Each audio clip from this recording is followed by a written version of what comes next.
Welcome back to Echoes and Edges, the Broken and Beautiful podcast. I'm Patria, your host of Echoes and Edges and the founder of the Broken and Beautiful Collective. Today we're talking about spiritual harm. We're actually revisiting a conversation that I had with Kate and Stephanie a few weeks back. So if you haven't listened to episodes 1 and 2 of the spiritual harm conversation, please be sure to go back and take a listen to those.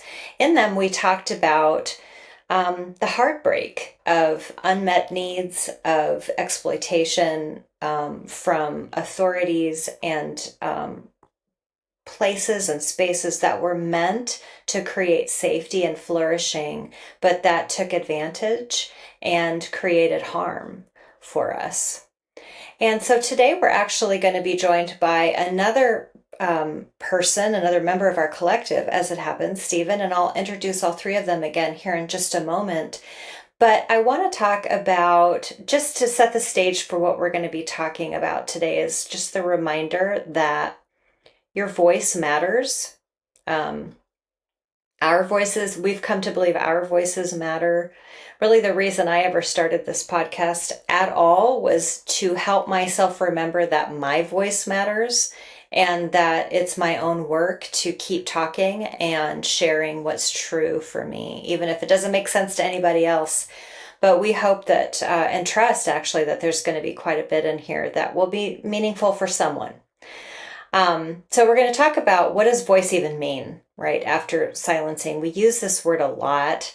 We're going to talk about how we discern the difference between intuition and fear, truth and trauma. How do we practice speaking for ourselves when the old system punished honesty and integrity? And we'll probably talk about some other things too. So please stay tuned as we dive into this great conversation. So joining us today are Kate Petersen, Stephanie Rose, and Stephen Sanders. All of these wonderful individuals are coaches, people full of integrity and desire to share their experiences with hope that it will help someone else. As I mentioned already, they're also part of the Broken and Beautiful Remote Collective, and it's just a delight to have you all here. Stephen, I'm going to start with just sharing a little bit about who you are, and please add anything after I introduce Kate and Stephanie as well. Okay. But Stephen's passion is for helping folks from all walks of life. He has a lot of empathy, which I can speak to. I've experienced Stephen's empathy. He has a lot of experience with church abuse. Has a background with substance abuse, anxiety and depression, ADHD, codependency, imposter syndrome, self-esteem issues. And these are all things that he brings into an empathetic space to coach others. Kate Petersen was once living a life that was defined by chaos and confusion. And survival dictated, little by little, step by step, that she had to conceal the most beautiful parts of herself, which are really quite organizing, leadership focused, and inhabited her body. And so she began taking steps to embrace her more authentic self. And this embodied somatic work is a lot of what Kate brings into her coaching work.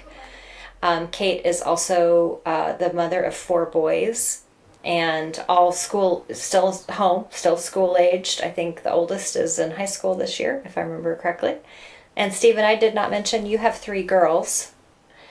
4. 4 girls. 4 girls. Okay. And Stephanie is also a mother of 4. 12 kids, 14 kids between the 4 of us. Also a mother of 4 and a seeker of truth and beauty. Oh my goodness, that's the truth. Stephanie's come out of a cult, an identified cult, very clearly cult type situation, experienced spiritual abuse, a destructive marriage, and through loving and compassionate care, both from other people and from herself, she's begun the slow process of healing and curating a life that is not sexy or fancy necessarily, but it's yours, right? Okay, so where we're going to start, again, just a reminder to go back and listen to episodes 1 and 2. This will probably have content that will be standalone, but it'll have better context if you go back and take a listen to Kate and Stephanie's stories a little bit more and what we discussed through those episodes. You can also find some reels on Instagram at the Broken and Beautiful Stories and links on the Broken and Beautiful Facebook page as well if you don't want to listen to whole episodes.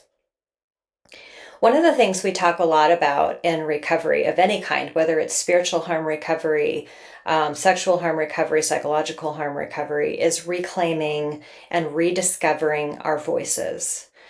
How have we all come to understand what that means? What are we talking about when we're talking about reclaiming our voice? I think as I'm remembering how I came back to the place of finding my voice again, or embracing it for the very first time, I started very slowly to speak truth, my truth, into relationships and situations of which I was a part. And it felt, even though there were small pieces, it felt so big because it was such an unfamiliar step I was taking for the first time in my whole life. What was actually inside, I was letting out into the world. And it felt very scary, but also very liberating at the same time. For me, it was more learning about what my truth wasn't, I think, in the beginning, because, when you're in these spaces, these communities for so long, there's one way of doing things. And so once I became aware that there was another way of being a Christian, it really became about what I knew. I was slowly discovering what the truth was not for me. And really, those kinds of things just kind of piled up till they were I wasn't able to ignore them anymore. Building the confidence within myself to know that I could handle whatever backlash might come from using my voice. So that took a lot of building internal trust and security.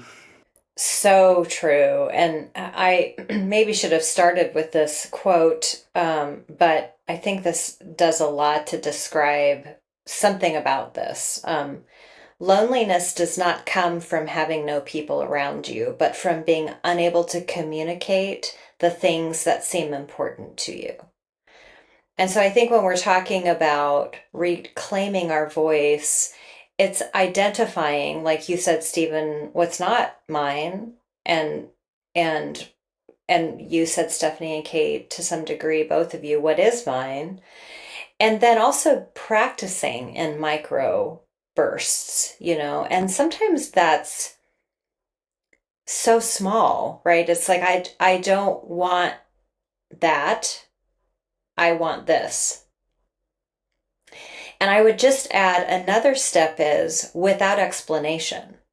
So when we're talking about voice and having an opinion or knowing what we want, we have been taught, and many people, spiritual harm or not, have been taught to sort of soothe the space around them overly much, like over adapt. So do you want chocolate or vanilla ice cream? I want vanilla ice cream because I like it better or because it tastes better to me instead of because I want vanilla ice cream, right? So it's like learning to step more and more into what is just true without editing or softening for overly adapting to what circumstances around us might call for. So talk a little bit about how did your voice change then as you began to heal? What did you notice? It's kind of a vague question, but it's very open-ended, I think, on purpose in a good way. It took a long time for my voice to change. I went straight from, I worked at a church full time.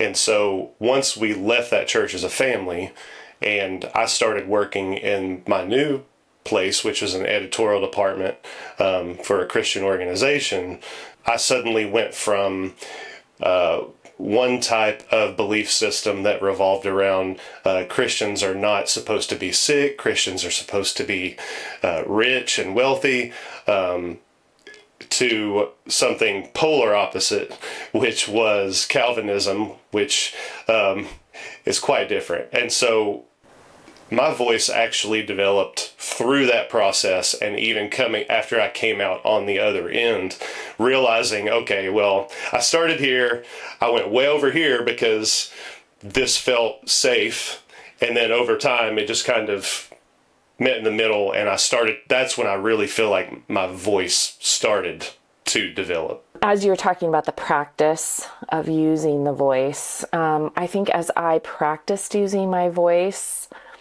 I feel like that quote you shared was really applicable, because there is this place where you're so supposed to explain yourself. Everything should be backed up. Everything should have a reason. And I think as my voice became more practiced, I got more experience just stating what was mine. And I stopped caring in a way as I spoke, which I don't know, maybe that's another piece of it, but I stopped caring how people might interpret what I said. It was, this is what is true and it is mine, and you might not agree. And it took a long time. It was not an overnight process, but over time, I have learned that I can only take care of what I'm saying. So I've really honed in on my responsibility. I'm not trying to take responsibility for everybody else and how they understand what I'm saying anymore. I would say twofold. First is I had to learn language. I needed words. There was just a lot I didn't have words for. So it was the process of gaining language for all these things that I felt and saw but didn't know how to articulate. And then I would say it would be shifting out of language of accusation, because without even realizing it, there would just be so much accusation in how I would talk to myself and even others. So the shift has come with just kinder language, not putting myself in a box, not having an element of shame how I'm showing up or how I'm reacting to how other people are showing up. Can I add on to that? Because what Stephanie's saying is also, you're talking about very matter of fact things. And I'm thinking, I also started asking a lot more questions and stopped saying oh, I know this to be true. Absolutely, for everyone across the board. Everything got a little bit, I think even in my languaging, I got a little bit more curious about myself and about other people around me. So questions really started to come up a lot. Well, and I think, goodness gracious, we're really tapping into some important stuff here, right? It doesn't go well with religious rigidity, but meaning gets poured into words. And that means that truth is experiential and fluid. And therefore, we don't, sometimes the rigidity of structures is to try to curate a particular experience or a belief, right? This is the right thing about this. But the more you ask questions, the more we realize that there's actually lots of different ideas about what this is in really any context. And so you're naming kindness, to self, compassion to self and others. You're naming these just really important features of what it's like to be a person, and so when we talk about voice, we're talking about ourselves, our actual person, our identity, even perhaps, where we really can't be in a relationship without being who we are. Otherwise, we're just in projections and reactions, right? And so some of what we're talking about, it sounds like, and I agree, and please add anything to this, but it's that our voice is us. It's who we are. And it's kind of an ever growing project, at least for myself, to discover who I am. It's not as if today I have all the answers to that. And I'm a lot less nice today than I used to be. Like I'm not gonna adapt as much as I once did, to some things in front of me. I tell my kids all the time, there's a big difference between being nice and being kind. Yes. And you can definitely be kind. It doesn't necessarily have to be nice. Yes. Yes. Oh my goodness. That is the truth. Yeah. Yeah, it's also the thing with truth and being honest is it's really difficult to do that in some of these religious places that we each came from. And so that's just fuel for hypocrisy, which is ultimately the big problem, right? That's why we left these places, was because we felt inside that there was just something that, trusting our gut, we just couldn't get past certain things that weren't reflected in our everyday life. Yeah, I think that's such a good point. And it's a good segue. I'm going to share just a brief part of my story, and I invite each of you to do the same thing. Like if we can just kind of keep it to just a few sentences or a couple paragraphs, where that really clarified for me, Stephen, and really why I even opened the idea up kind of more globally to spiritual harm being a soul wound, is because I had gone through these iterations of leaving. I was actually also raised in a cult-like experience. There's a lot of disagreement about whether it's an actual cult or not. The way I experienced it was very cult-like. So that's how I've come to talk about it. And basically jumped from the frying pan into the fire, into a deeply fundamental Southern Baptist roots, but not even claiming Southern. It was very community church, but it was also Southern Baptist roots.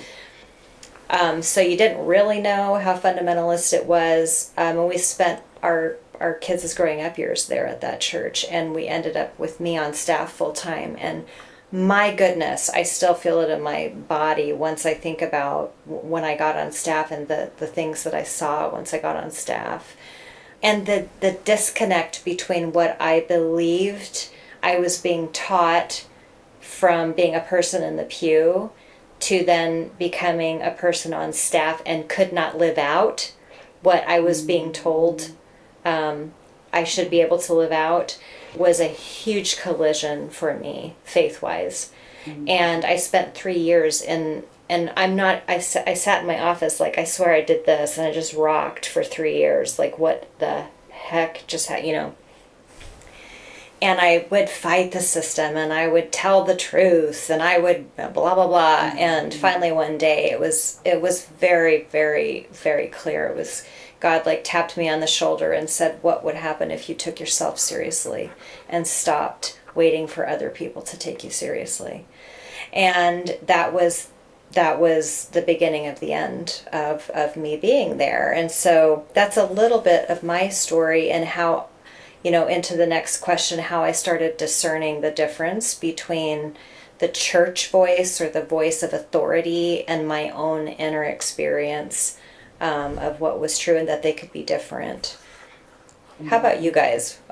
What stirred for you, even just right then as I was talking about that, or other things that you would want to share about that? I worked at 3 different churches over my adult life. And while I am not here to demonize church or religious gatherings of any kind, there were so many pieces, and different across the board in each organization, where that hypocrisy that you mentioned, Stephen, really showed up. But it was most of it was so covert. And that's just part of my story, is all of the toxicity and abuse that I experienced mostly in my story was all covert. And so it was really hard to like tangibly get my fingers around until I started looking at the patterns of harm across my whole story, from intimate relationships to family to religious structures, and how there was this like kind of goo on all of it. And finding the language for that felt really important. And I remember I have not yet been back to a church after one specific experience. I walked out of the last church that I worked at knowing I will never be back here. And I still don't know if it was just that building or if it was religious buildings in general. So there's still a lot of work that I'm doing internally in those spaces to know. I bless that. I bless the transitions and the listening is what I mean by that. Yeah. I think the thing that's sticking out to me here is, we've all been a part of multiple churches at this point, whether we've been working there or whether we've just been a part of the community. Every church, Patria, you actually mentioned that was a Southern Baptist that you said? Roots. Yeah. Yeah. And so, but if you were just a regular visitor, it would just be another family or community church. Yep. Community church. So there's a lot of confusion there, because we look across the board at all these different denominations in the American church. A good portion of those are quote unquote non-denominational. Each individual church you go to their website and there's this list of beliefs. This is what we believe. And then once you actually get inside the church, you start realizing, okay, well, there's probably some things here that are being done to make sure that the appearance of this church stays within that context that you see on the website. But there's a lot of things that have to happen sometimes to keep that vision or what's the word I'm looking for? Framework, maybe. Yeah, the framework and the experience when a person comes to the church. It has to meet that, and not everyone is operating with the same degree of honesty. So yeah, it can just be really tricky. There's a reason why that this can be confusing, why everybody's experience is so different. But I think the overarching truth, or the seam of truth throughout, is we're all really flawed people, and these institutions that we try to fit into many times are not flexible or accepting of who we are in our truth. We have to meet a certain truth to fit into that overall vision. Well, and I don't know. I hear you about the flawed people part. But what if we're all good people too? Yeah. And I know enough about you to know that you would agree with that. Right. I'm not disagreeing with you, but just to say, that's the point that I think you're making, is that people are not a structure. We're not an institution. We're people. And it's very hard to be a person in a cog and not become a cog in some sort of institution. Because you really do sacrifice your authenticity to become one of the homogenous crowd. And it feels like and we instinctively know, because our drive for community and connection is so strong as humans. We instinctively know what we get into a system, we observe it for a while, we are born into one. I'm just thinking like all the systems. We know what has to come down. We know what has to hide. We know what we can't bring, or we will be forced out, kicked out of the system or the community. We want community so badly. It's so important. I want to come back to that. We know that comment that we know. I want to come back to that, but Stephanie, is there anything you wanted to add about your story, or a part of your story there? It's the hypocrisy, definitely. That I came from such a structured church. There was definition for everything, and if you don't stay within the bounds of what has been taught, then you're in trouble spiritually. and there no space at all for curiosity at all, because it has already been figured out. Everything has been figured out and defined, and it has to fit into the boxes. And so I worked really hard to go against my own nature to fit into all these boxes. and then they don't even follow through.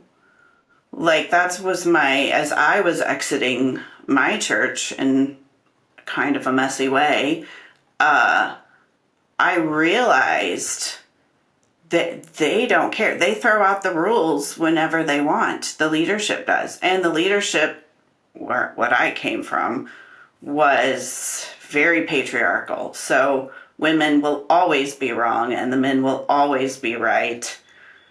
And it doesn't matter. It doesn't matter what the rules and the boxes had always been defined as. Mm-hmm.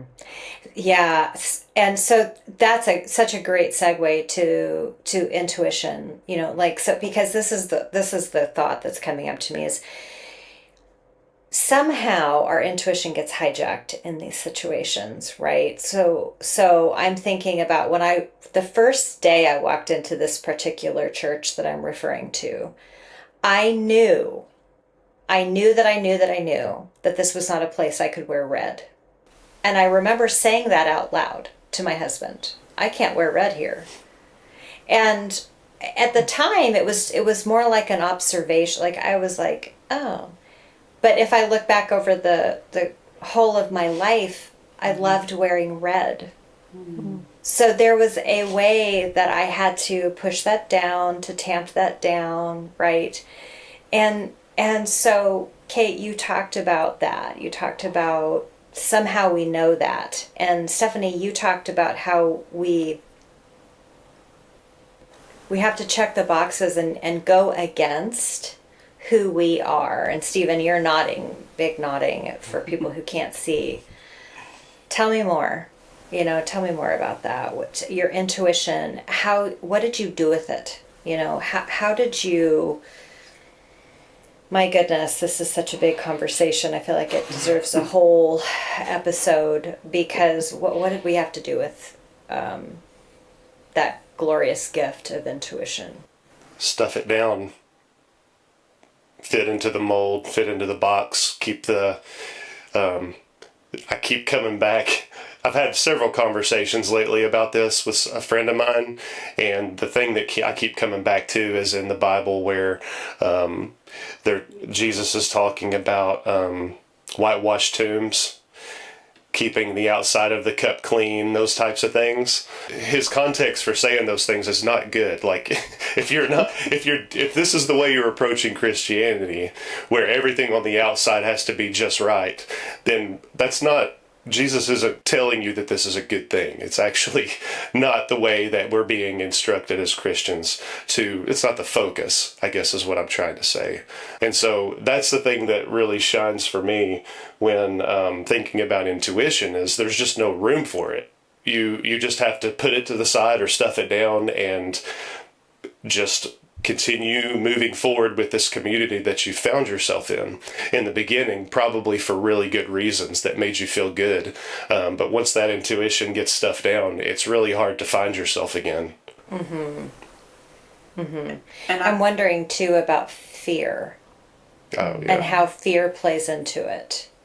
I was going to add that I feel like there was a lot of shame that I had, those intuition, right? When my intuition is talking to me and tapping me on the shoulder, I'm thinking, oh, well, that's not right. Nobody else is being allowed to ask these questions. The few times I did ask questions, I got a good talking for having asked those questions. And so I would feel so much shame that I'm having these, I'm the bad one. I'm the only one who seems to be showing up having these inclinations of just asking questions. And so, I just must be bad, and I don't want to be bad. I'm trying to be good. So I gotta follow these rules and shove everything down and push it aside. But I just feel like it really sparked the shame. I wonder too, Kate, is goo shame? Yeah. Okay. Yeah, I think so. I was just thinking about that because I have a very complicated relationship with shame where I don't carry a lot of shame for myself. My job in my family, relationships, religious structures was to carry the shame of other people.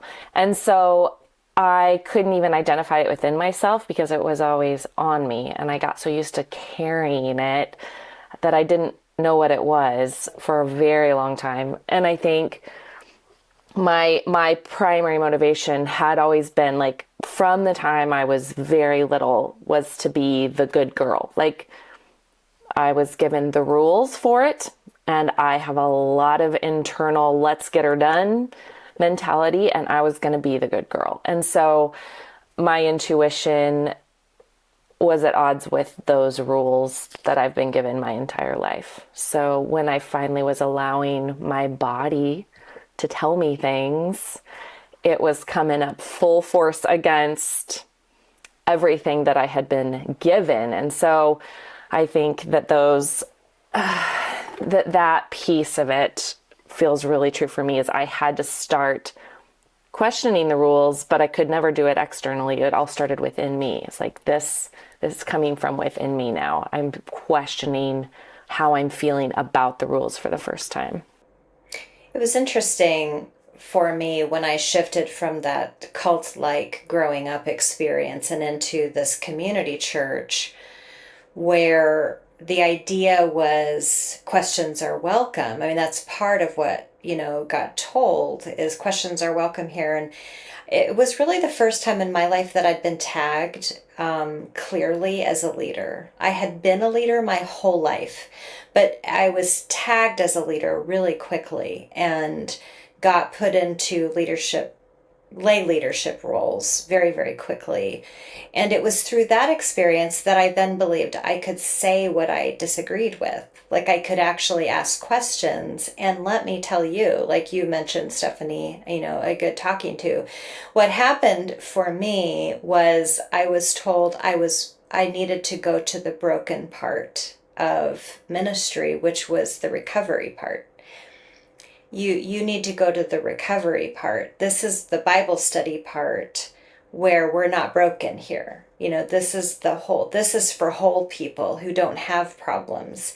And you're clearly called to the broken part.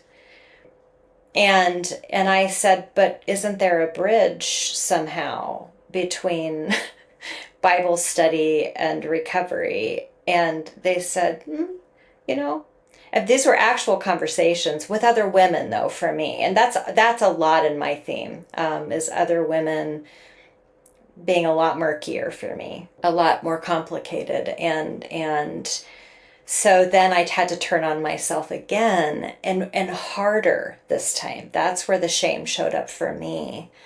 And very, very harsh, shameful experiences of just basically going underground. And what I thought was hope, now I could bring my big questions forward, I just put them away, and I didn't because it's not really who I am. I've never had the kind of self control I think you're describing, Kate, where you just, didn't, you just internally asked, because I've always been the just like ask the questions out loud kind of person. But I quit expecting that my questions were good questions. And I think that that's where fear and the need to belong really hijacked where I was at that point in my life. And so just thinking about these things, like intuition and fear, truth and trauma. And there's something that I'm seeing in my mind's eye as we're talking here together about the parsing apart of each of these things. And really, in some ways, it's painstaking. But I think what I want to ask next about that is, how did you learn to trust yourself again? Which I'm assuming you're still in process. I am there, but it's an important piece. What happened that made you take a step toward trusting that you had something to believe, even, much less say? Time. Time is the big thing. It's no quick fix. It's not a quick change. When you're transitioning out of a church, it can be very messy. I believe, I know one of you all explained, Stephanie, I believe you explained your leaving of the church as being a very messy situation. And I just want to say that I think anyone who has had to leave a church would probably agree that it's messy for everyone. If it's not messy, it's probably, probably not going to be much different at your new church than it was at your old one, right? That's well said. Yeah. Well said. Yes. Yeah. Kate or Stephanie, how did you learn to trust your own self again, or how did you begin learning? I think I hit the tipping point of confusion. Like my body and mind and my soul could no longer handle the confusion that it was experiencing. Mm-hmm. And I had there was no certainty, and I finally had to stop listening to the outside voices and I remember, like, Patria, you and I would meet. I will disclose that. You and I would meet, and I would experience something, and you would ask, what are you feeling? And I had no language for it. I didn't even know. But through very careful mirroring and describing to me what I looked like I might be feeling, it helped me kind of resurrect those really precious parts of me that I had neglected I had to neglect to survive for probably most of my life. Mm-hmm. And so finally believing what I was feeling was true, and believing that it would lead me to good things was a really important part of that process for me. I keep thinking the word primal while you're talking there. Yeah. Right? Yeah. Because it's primal to feel fear or anger. When you're not safe. Mm-hmm. Especially. Yeah. Yes. Yeah. And there was so much, I'll just label it, there was so much danger, and I'm not talking physical danger, but there was so much spiritual danger, emotional danger, psychological danger present in probably all of our systems that we were a part of. But that part had to be turned off. That very primal, keep this human safe at all costs was off. That switch had been flipped off. Yeah, and let's just add, for people who don't identify yet with that degree of unsafety, with lack of safety in their childhoods, I think it's always helpful to understand that even if there's not harm, right? We're talking about harmful situations that are in many ways intentionally not good, even if they're not intentionally bad. There's not like order creation for the children in the family or something like that. But not everybody has that experience, but everybody has the experience of not being met fully by their parents, because none of us can do that. None of us has the capacity to meet our children fully.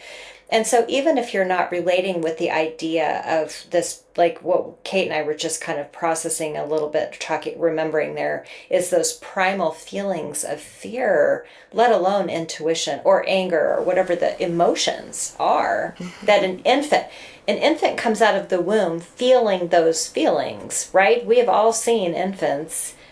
They don't hold back, in my experience. The most controlling person in the world is a newborn baby, right?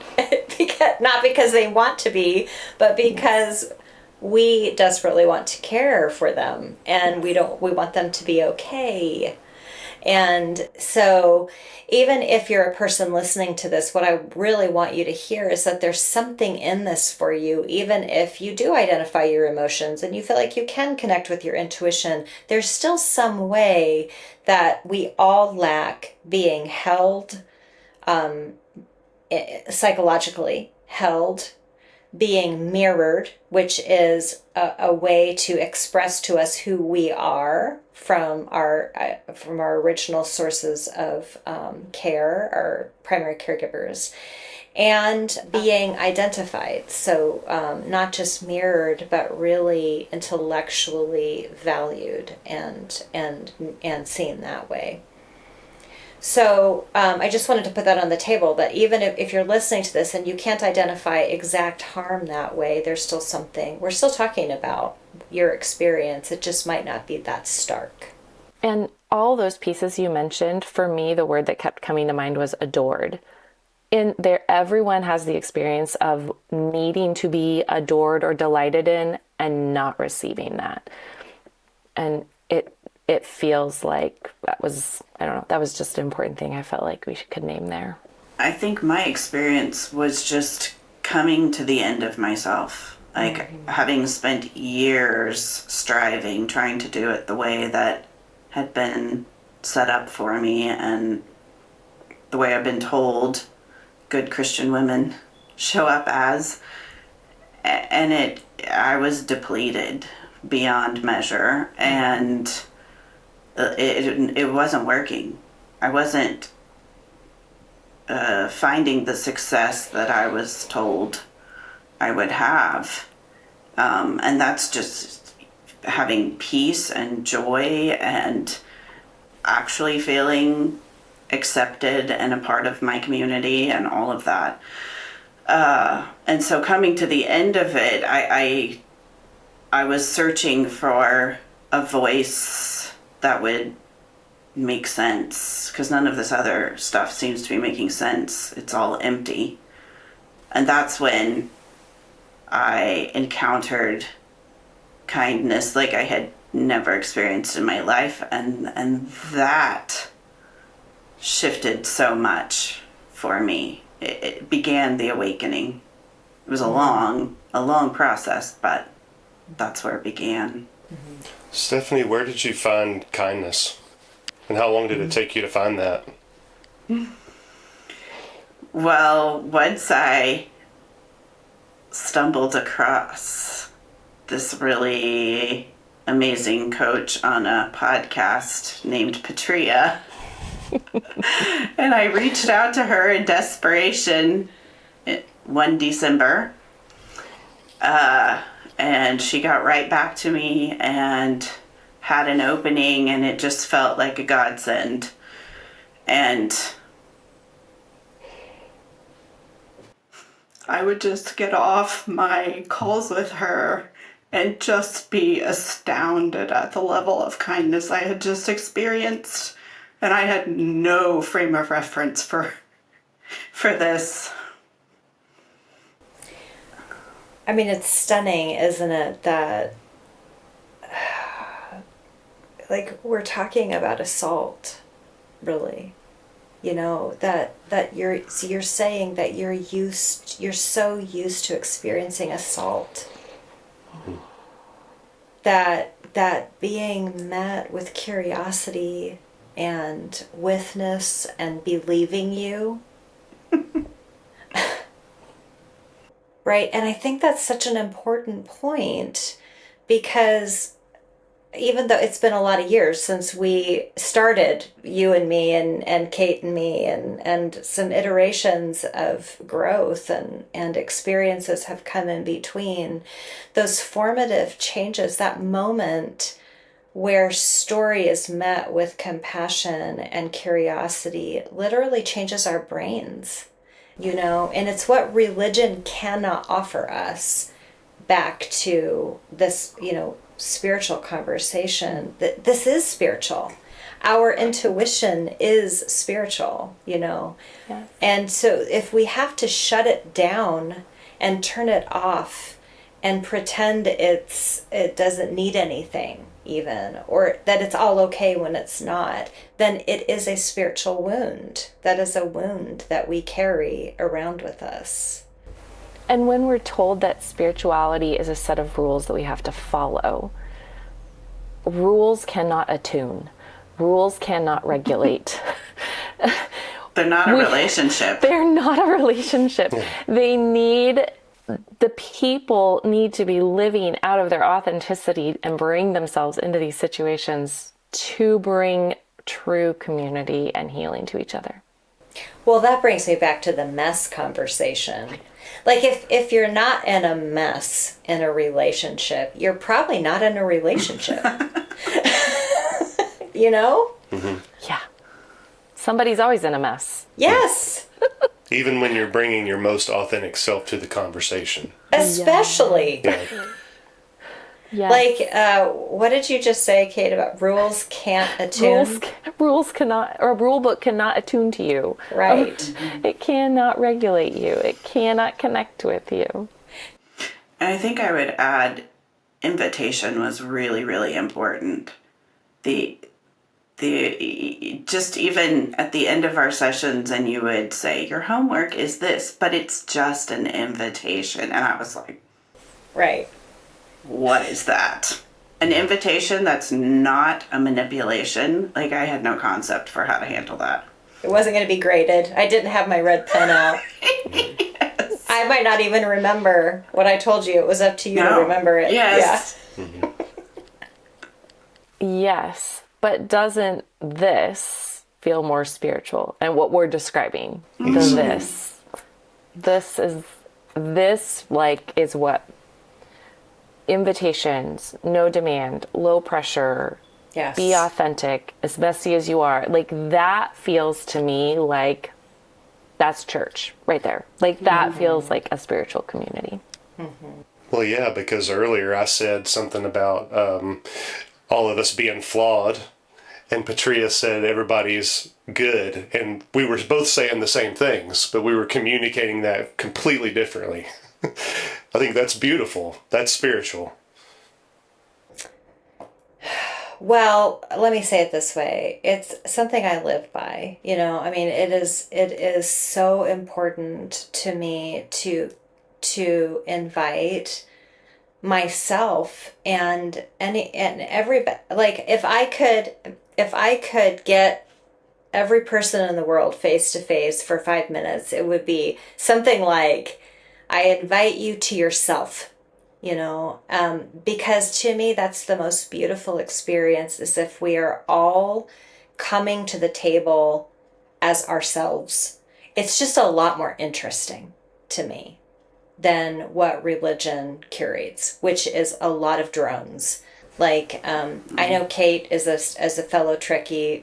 Anybody that has watched Star Trek and the Borg and the assimilation of the Borg, that's what religion is, you know, and so Amen. yeah. So anyway, I just want to really, really hit that hard, that reconnecting to ourselves. I love and appreciate everything, and I'm encouraged by everything that you all have just said. And I would flip it back on you and say that you responded to that because it's real, right? It's and it's a real thing that we're all recognizing in real time. And when we connect with something that's real, we respond to it. That's what all the stories of Jesus are about. People that came in contact with him. And I'm not. Please don't hear me say I'm not saying I'm Jesus. I'm saying that I've experienced that too. And when we know something real, oh my goodness. I call it the taste of grace. And once you get the taste of that, everything else doesn't make sense anymore.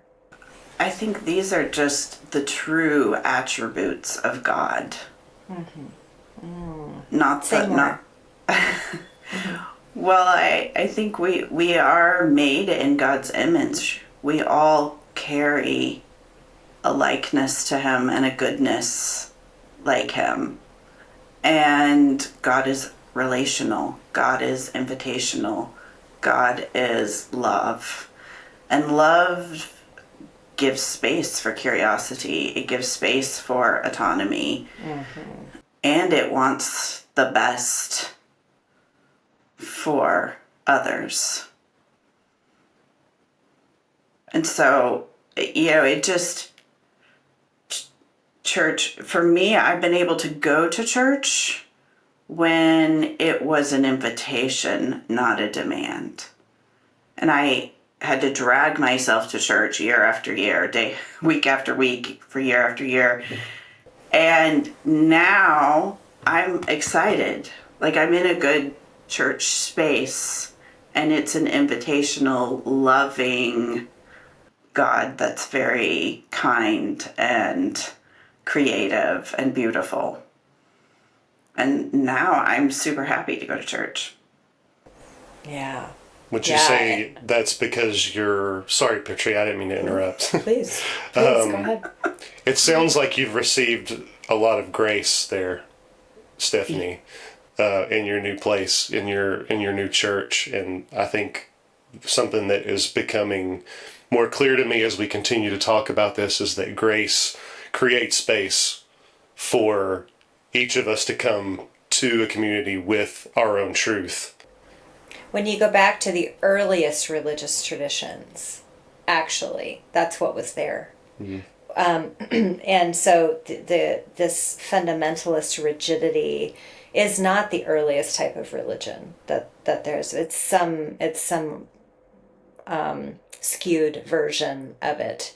So religion is intended to curate a space for spirituality to grow and be nurtured. And I think as we think about creating and finding safe spaces for us and for others, that's a big part of what I've found. And I think we all would agree, since we were just talking about this, but what else comes to mind in terms of finding or creating spiritual safety? What are some things you absolutely would never do, like are just non-negotiables at this point? And what are the things that you know are safe now? If you could put words to any of that.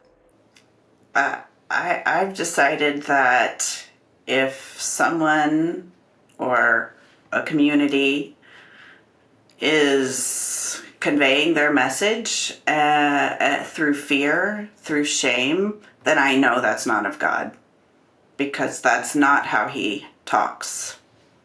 Can I just share something? This may just be my experience with the church, but I've found where churches that have liturgy are often more spiritual or leave more room for individual spirituality. And I don't think I would have assumed that coming out of my charismatic church, where there was no liturgy, very little liturgy. If there was, it was the pastor saying a prayer and repeat after me kind of stuff. Yeah, something about liturgy levels the playing field and makes everybody equal in that corporate worship experience, I think.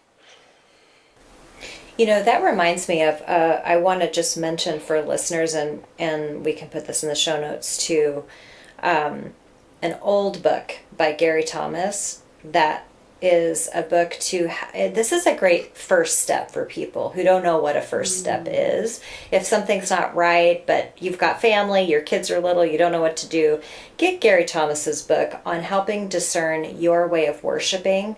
I can't remember what it's called. But if you just Google that, you'll find it. I'll figure out, we'll put it in the show notes. But it's actually like an assessment for, do you most connect with God through a liturgical process? Do you most connect with God through nature?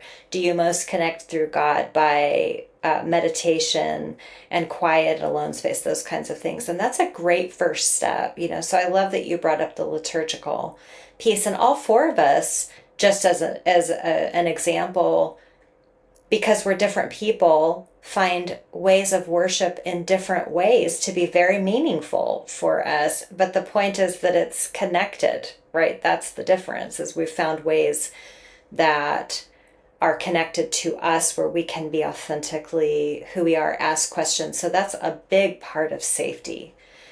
So a first step is discovering like what makes the most sense for you as a person in terms of connecting with God.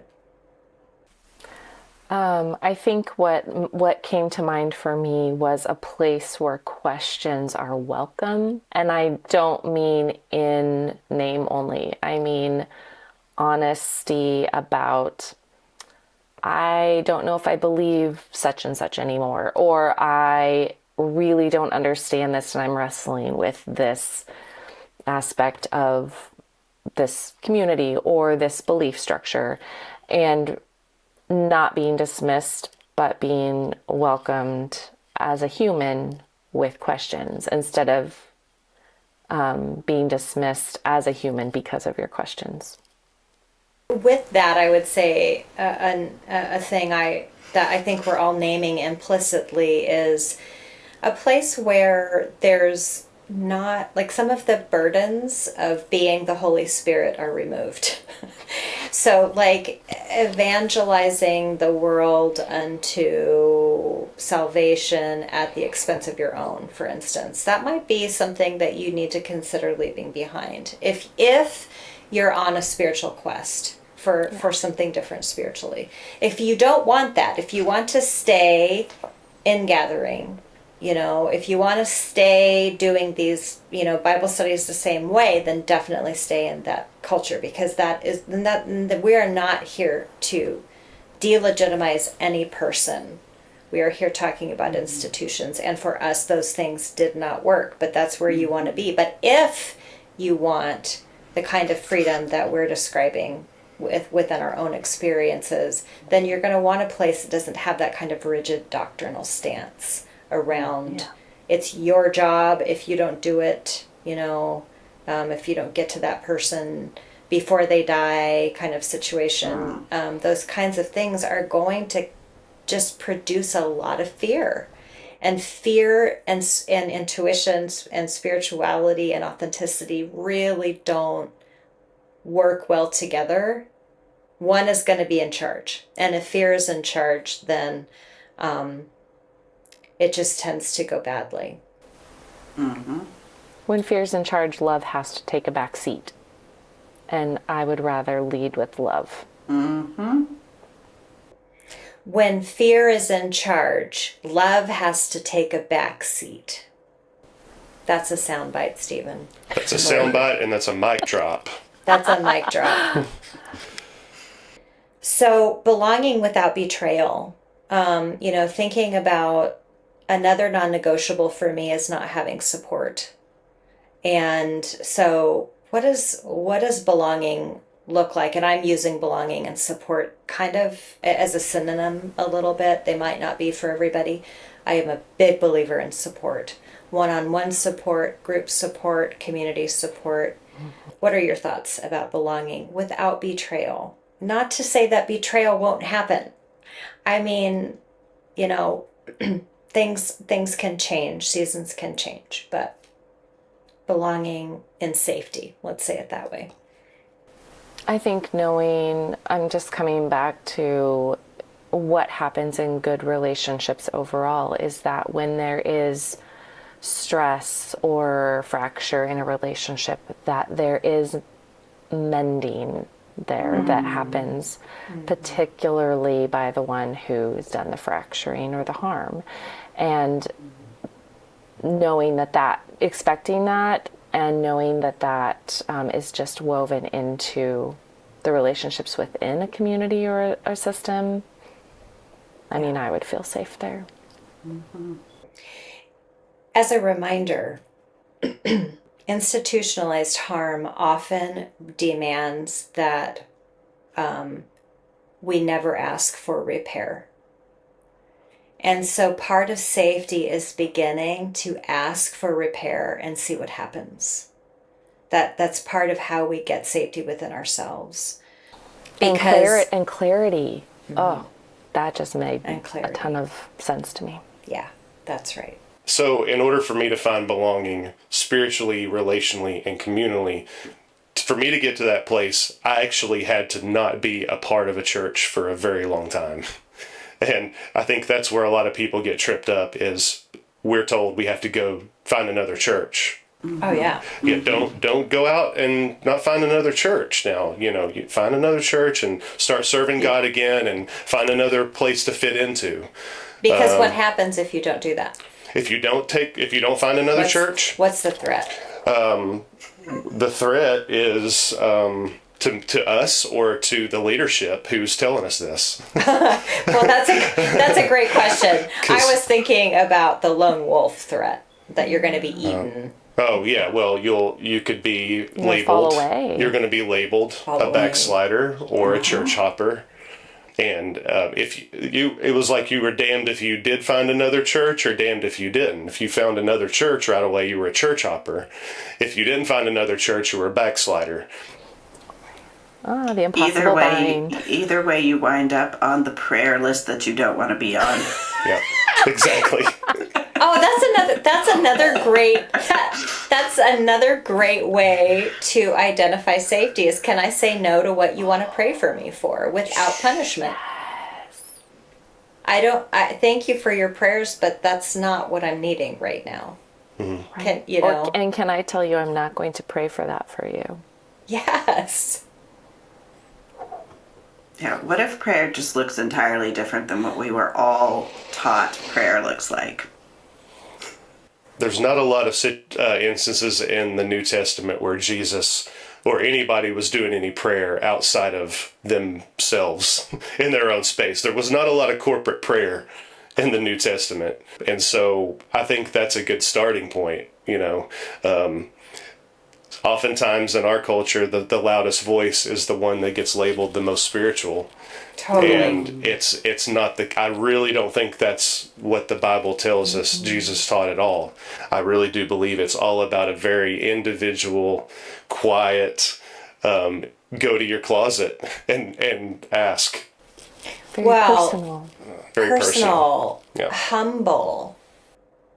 It's not for something that is performative or even seen. That's the closet, right?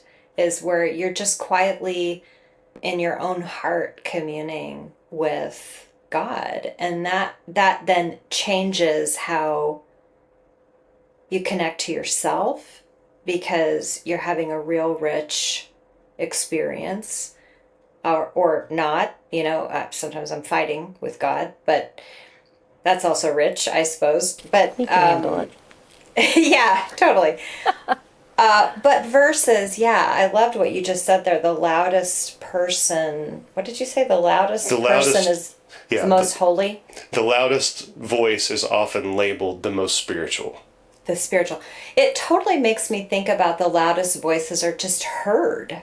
Like in the news or in politics, the loudest ones get heard. And so we tend to think that we need to be heard by someone to be valid. There it is. Yeah. I'm going to add one more thing. Yeah. You can be a centered, prayerful, spiritual person and not label yourself as a prayer warrior.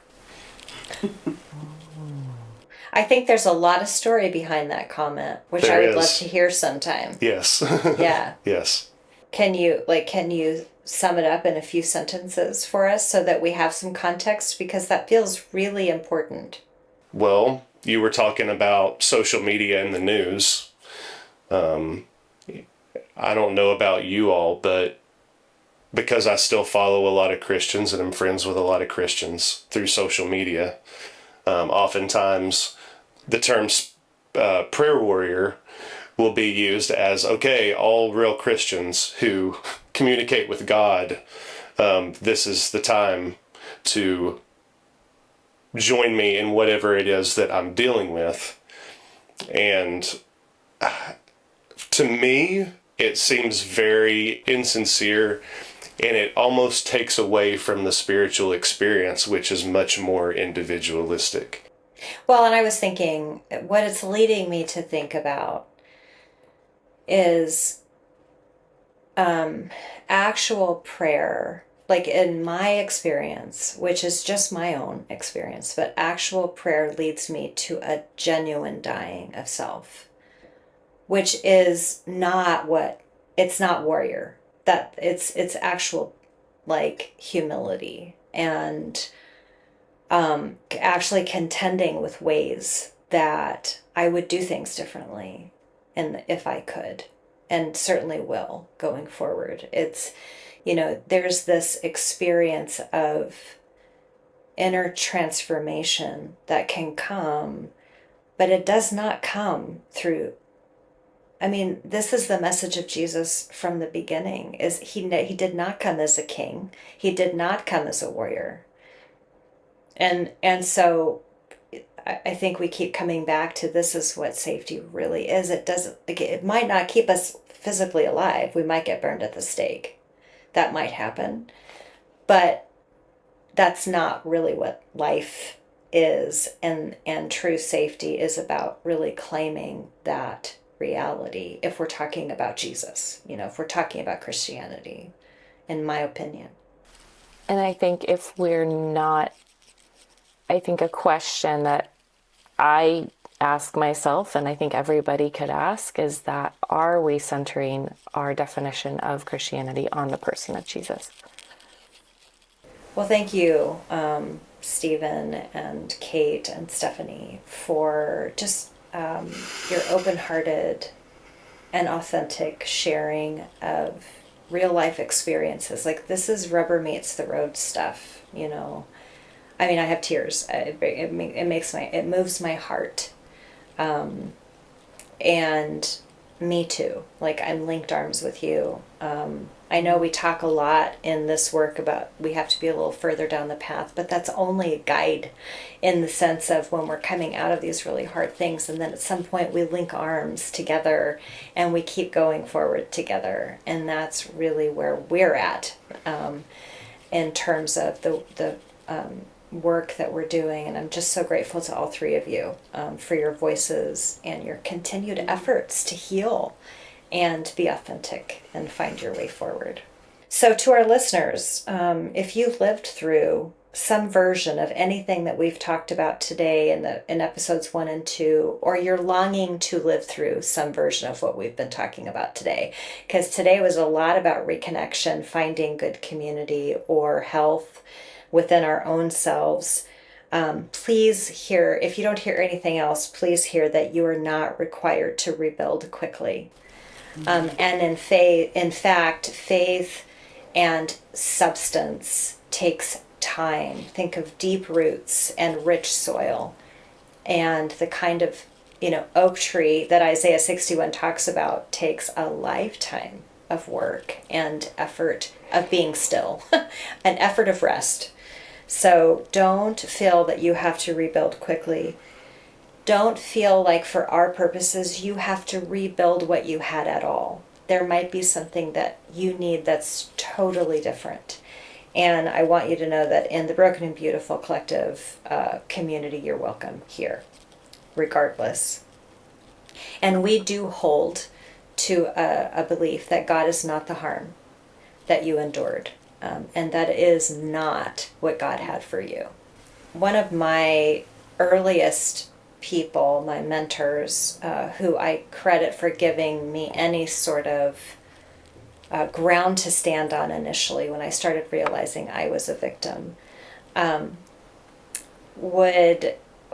she would say to me, discernment is not rebellion, and rebellion might be okay. Even if you are being rebellious, you're made to really identify what's true and right, and it will take you to the moral ground. Like, this is a big myth that we didn't explicitly talk about, but I want our listeners to hear. If you're really looking for reconnection, remember that first step towards something different is not a slippery slope. That's a myth. It is really about strengthening and actually enlarging who God is. It's understanding that God is so much bigger than we could have ever imagined. So we want that for you. Rebuilding is slow work, it's patient work, and it's holy. And if you would like support, one-on-one support, any of us, Stephanie, Kate, and Stephen are all coaches. As you have heard on these episodes, we're coaches that are available to meet one-on-one with people. And you can find any of them on thebrokenandbeautiful.com by going to Remote Collective, clicking on their name, and you can contact them directly from there. Anywhere else you guys would invite people to connect with you outside of the Broken and Beautiful Collective? That's the best place for me. Okay. Yep. Yep. Stephanie's nodding and Steven's nodding. Okay. Yep. If you go there, you'll have links to other places as well, my socials, and same for Kate and Stephanie and yourself. That's right. So it's a good starting point to get you where you need to go. We have groups coming up. Kate is oftentimes offering, through Love Rising, offering somatic groups and things like that. So keep an eye on those offerings. And Stephanie and Stephen have something upcoming, so we'll keep that under wraps, but some exciting things coming as well. So always something happening at the Broken and Beautiful. Thanks for joining us today, and see you next time.